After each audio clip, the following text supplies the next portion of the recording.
मित्रों, आज हम जानेंगे कि शेष नाग कौन हैं, इनके माता पिता का क्या नाम है और भगवान की शया कैसे बने।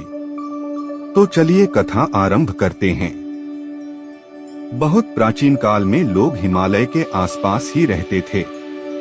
वेद और महाभारत पढ़ने पर हमें पता चलता है कि आदिकाल में प्रमुख रूप से ये जातियां थीं: देव, दैत्य, दानव, राक्षस, यक्ष, गंधर्व, भल्ल, वसु, अप्सराएं, पिशाच, सिद्ध, मरुदगण, किन्नर, चारण, भाट, किरात, रीछ, नाग, विद्याधर, मानव, वानर आदि। इनमें से कुछ जातियां अलौकिक शक्तियों से संपन्न होती थी।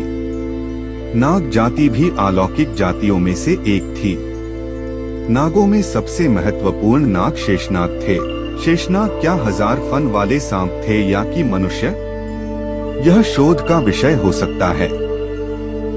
हालांकि कई जगहों पर उन्हें एक पुरुष के रूप में भी चित्रित किया गया है। यह भी कहते हैं कि उनके मुख्यतः 1000 भाई थे। यह भी कहते हैं कि वे अपनी इच्छा से नाग का रूप धारण करने की क्षमता रखते थे। कौन थे शेषनाग? शेषनाग के बारे में कहा जाता है कि इन्हीं के फन पर धरती टिकी हुई है। धरती टिकी हुई होने का मतलब संपूर्ण धरती नहीं। दरअसल समुद्र के अंदर से प्रकट हुई एक महाद्वीप वाली धरती पूर्वाकाल में शेषनाग की तरह ही थी। दूसरी ओर नाग मूलतः पाताल लोक में ही रहते हैं। चित्रों में अक्सर हिंदू देवता भगवान विष्णु को शेषनाग पर लेटे हुए चित्रित किया गया है। दरअसल शेषनाग भगवान विष्णु के सेवक हैं। मान्यता है कि शेषनाग के 1000 मस्तक हैं। इनका कहीं अंत नहीं है, इसीलिए इन्हें अनंत भी कहा गया है। शेष को ही अनंत कहा जाता है, जो कश्यप ऋषि की पत्नी कद्रु के बेटों में सबसे पराक्रमी और प्रथम नागराज थे। कश्मीर के अनंतनाग जिला इनका गढ़ था। ऋषि कश्यप की पत्नी कद्रु के हजारों पुत्रों में सबसे बड़े और सबसे पराक्रमी शेषनाग ही थे। उनकी सांसारिक विरक्त का कारण उनकी माँ, भाई और उनकी सौतेली माना विंता और गरुड़ थे, जिनमें आपसी द्वेष था। उन्होंने अपनी छली छली माँ और भाइयों का साथ छोड़कर गंधमादन पर्वत पर तपस्या करने को ही श्रेष्ठ माना। ब्रह्मा ने प्रसन्न होकर उन्हें वरदान दिया और उन्हें पाताल लोक का राजा बांध दिया। इसके अलावा उन्होंने भगवान विष्णु का सेवक बनना ही अपना सबसे बड़ा पुण्य समझा। शेषनाग के पृथ्वी के नीचे जाते ही अर्थात जल लोक में जाते ही उनके स्थान पर उनके छोटे भाई वासुकी का राज्य तिलक कर दिया गया। नाग जाति के लोगों को वैसे पाताल का वासी माना जाता है। धरती पर ही 7 पातालों का वर्णन पुराणों में मिलता है। ये 7 पाताल है: अतल, वितल, सुतल, तलातल, महातल, रसातल और पाताल। सुतल नामक पाताल में कश्यप की पत्नी कद्रु से उत्पन्न हुए अनेक सिरों वाले सर्पों का क्रोधवश नामक एक समुदाय रहता है। उनमें कहुक, तक्षक, कालिया और सुषेण आदि प्रधान नाग हैं। कद्रु जो प्रजापति दक्ष की कन्या हैं तथा कश्यप मुनि की पत्नी से संपूर्ण नाग जाति का जन्म हुआ है, इसीलिए उन्हें नाग माता के नाम से जाना जाता है। देवी मनसा जो भगवान शिव की बेटी हैं, उन्हें भी नाग माता कहा जाता है, जिनका विवाह जरत्कारु नाम के ऋषि के साथ हुआ था। एक समय राजा जन्मेजय द्वारा अपने पिता के नाग दंश से मृत्यु हो जाने पर नागों को भस्म कर देने वाला नाग यज्ञ हुआ। परिणाम स्वरूप सभी नाग यज्ञ में गिरकर भस्म होने लगे। तदनंतर देवी मनसा के पुत्र आस्तिक द्वारा ऐसा उपाय किया गया जिससे नाग यज्ञ बंद हुआ और सभी नागों की रक्षा हुई। तभी से देवी मनसा भी नाग माता के नाम से विख्यात हैं।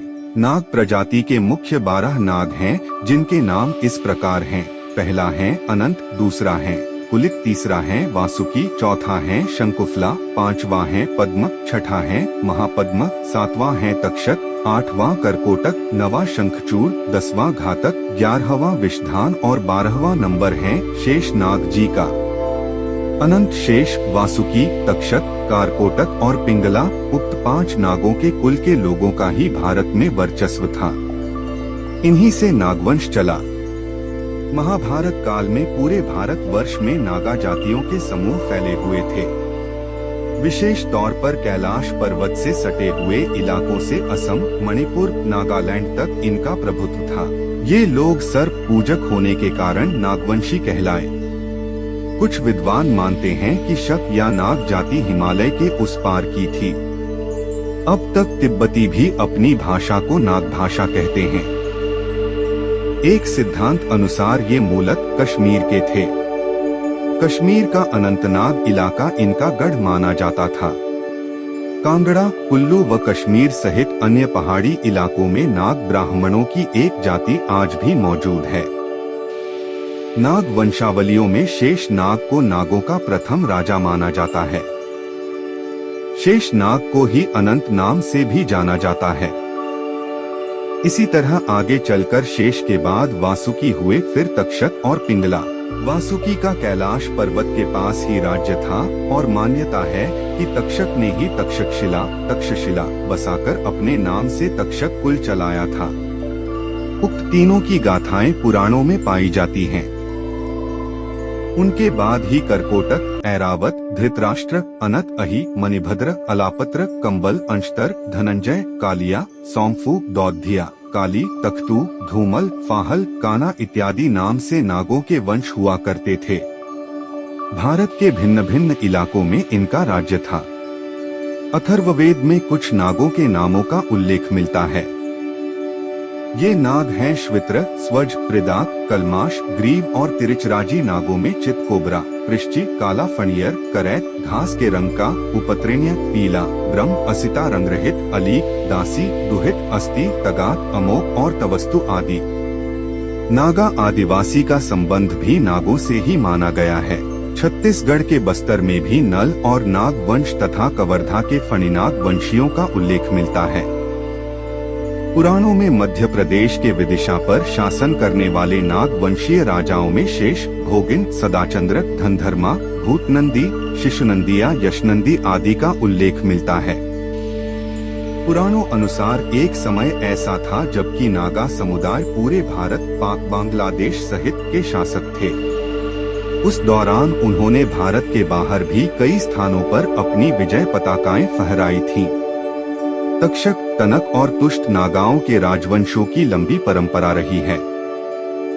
इन नाग वंशियों में ब्राह्मण, क्षत्रिय आदि सभी समुदाय और प्रांत के लोग थे। मित्रों, भारतीय संस्कृति पर नए आ रहे हैं तो पेज को फॉलो कीजिए और बढ़ावा दीजिए। मिलते हैं अगले वीडियो के साथ। जय श्री कृष्णा, राधे राधे।